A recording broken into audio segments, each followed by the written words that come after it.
இது ஸ்ரீராமபிரானின் ஆன்மீக வாழ்க்கை வரலாறு. பகுதி 4. வனவாசம் தொடங்கிய ராமர் சித்ரகூட மலையில் முனிவர்கள் வாழும் இடங்களில் தங்கினார். தன் நிறைவான பக்தி நிறைந்த சபரியை அங்கு அவர் சந்தித்தார். அவள் அன்போடு அளித்த பழங்களை ராமர் சுவைத்தார். அந்த கணத்தில் சபரிக்கு முக்தி கிடைத்தது.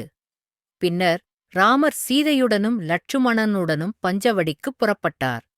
அங்கு ராவணனின் சகோதரி சூர்ப்பனகை ராமனைக் காதலிக்கத் தொடங்கினாள்.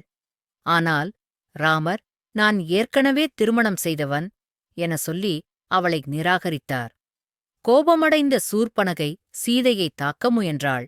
லட்சுமணன் தன் வாளால் அவளது மூக்கும் காதுகளும் வெட்டினார். இந்த செய்தி நேராக ராவணனிடம் சென்றது. பகையைத் தீர்க்க அவர் மாரீசனை அழைத்தார். மாரீசன் தன்னை ஒரு தங்கமானாக மாற்றிக்கொண்டு அன்று பஞ்சவடியில் சீதையின் முன் தோன்றினான். அழகான தங்கமானை பார்த்த சீதை அதைப் பிடிக்க ராமரை அனுப்பினாள்.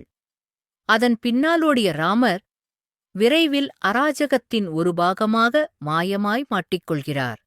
பகுதி 5 விரைவில்